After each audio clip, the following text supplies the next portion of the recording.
Picture this. It's Hollywood, 1922. We are in the absolute thick of the silent film era. I mean, it is a world of unbelievable glamour, stars that are larger than life, and, of course, scandals that could bring the whole industry crashing down. And right in the middle of all of that, one of the town's most famous directors is about to become the star of a mystery that, well, it's going to baffle investigators for the next 100 years. So this is the man at the center of it all, William Desmond Taylor. He was successful, he was cultured, everybody liked him, and he was the president of the Motion Picture Directors Association. But on the morning of February 2nd, 1922, he would be found dead inside his locked home.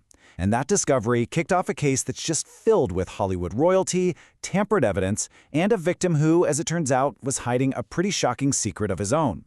So how did this all play out? Well, our story really begins with the final hours of Taylor's life, and a crime scene that was, let's just say, bizarre from the moment it was discovered. Okay, so the timeline of his last night is incredibly tight. Taylor's good friend, the huge comedy star Mabel Normand, she leaves his bungalow at around 7:45 p.m. Just a few minutes later, a neighbor hears this pop, thought it was a car backfiring. Then, at 8:15, Taylor's own chauffeur shows up to drop off the car keys. He rings the bell, but gets nothing, even though all the lights are on. The house just stays dark and silent until the next morning, when his valet, a man named Henry Peavy, unlocks the door. He lets out this huge scream. But here's the thing. This wasn't some messy, chaotic crime scene. Taylor's body was laid out on his back, fully dressed in his coat and tie. His clothes weren't even rumpled, and his arms were perfectly straight at his sides. It was almost like he'd been posed. The scene was so strangely tidy, in fact, that a doctor who was just part of the crowd of onlookers took a quick peek and made this snap judgment. He declared Taylor had died from natural causes, maybe a heart attack. Case closed, right? Well, not even close. Because that quiet, dignified scene, it was all a facade, masking the incredibly brutal act of violence that had actually taken place. So when the deputy coroner finally arrived, he slid his hand under Taylor's back, and it came away covered in blood. When they rolled the body over, they discovered this hidden pool of blood and a tiny bullet hole from a .38 caliber pistol. Robbery was ruled out almost immediately. Taylor had $78 in cash in his pocket and a massive 2-carat diamond ring on his finger, all completely untouched. No, this wasn't some random crime. This was personal. Now, from the moment that body was found, pretty much any chance of a clean investigation was just destroyed. What happened next was basically a masterclass in how not to handle a crime scene. I mean, before police could even secure the area, you had neighbors, reporters, and photographers just swarming all over the place. People were walking around the body, touching things, completely contaminating any potential evidence. But the worst offender wasn't some nosy neighbor. No, it was someone with a whole lot to lose. Get this. While the police are still downstairs, Charles Ecton, the head of Taylor's studio, Paramount, he just marches right upstairs. He knew the cops, and they just let him. He goes into Taylor's bedroom and starts grabbing piles of letters and personal papers. And what did he do with them? He burned them. All of them. He later admitted he destroyed everything he found, and he claimed he was just protecting Taylor, and, by extension, the studio, from any scandals. Now, whether he was really protecting Taylor or just covering up a huge clue to the killer, we'll never know. So with a totally botched crime scene, the police had to turn to the people in Taylor's life. And in Hollywood, that meant a cast of characters that honestly reads like a movie script. The list of potential suspects was just incredible. You had a famous comedian, a teenage starlet, her absolutely terrifying stage mother, and even Taylor's own former valet, who had a criminal history and had just vanished. I mean, the police had a dizzying list of possibilities to sort through. So first on that list was Mabel Normand. Obviously, as the last person to see Taylor alive, she was a person of interest.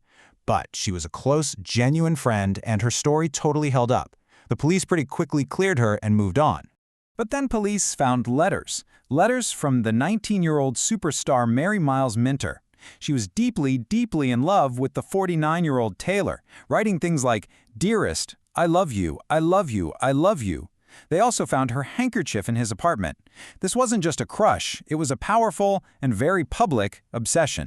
And that obsession absolutely terrified her mother, Charlotte Shelby. We're talking about a ruthless stage mother who controlled every single aspect of her daughter's life and her massive income, and she saw Taylor as a huge threat. Not only did she own a .38 revolver, the same caliber as the murder weapon, she had repeatedly and publicly threatened to kill William Desmond Taylor. And then you had Edward Sands, Taylor's ex-valet, who he'd fired for forging checks and had gone missing right before the murder. Was it revenge? Police never found him, which just adds another ghost to this already haunted case. Just when you think this case couldn't possibly get any more complicated, the investigation uncovered the biggest secret of all. But it wasn't about the suspects. No, it was about the victim himself. See, everyone in Hollywood thought they knew William Desmond Taylor, the sophisticated Englishman. But the man they knew, he didn't really exist. His entire identity was a complete fabrication. The man they knew as William Desmond Taylor was actually born William Cunningham Dean Tanner in Ireland. And before he was directing big Hollywood movies, he was a successful antiques dealer back in New York. Oh, and he wasn't a bachelor. He was a husband and a father. And this is the core of it. One day, back in 1908, he just vanished. He walked out of his New York business, leaving behind his wife and his young daughter, and just never came back. He completely reinvented himself on the other side of the country, burying the man he used to be. The big question for the police was, had his past finally caught up with him? So, with this unbelievable list of suspects and a victim with a secret past, why was this sensational murder never solved? Well, the answer lies right in those very first hours of the investigation. The case was essentially doomed from the start. The crime scene was an absolute circus. Key evidence was intentionally burned by a studio head who was trying to avoid a scandal. The district attorney at the time happened to be a close personal friend of two of the main suspects, Mary Miles Minter and her mother, Charlotte Shelby. And with Taylor's hidden past as William Tanner, police were basically chasing a ghost with two different histories. And so, for over 100 years, the case has remained completely cold. It's become one of Hollywood's founding myths and, for sure, its greatest unsolved mystery. The key players are all long gone, and the truth? Well, it's likely buried right along with them. Which leaves us with this one last thought.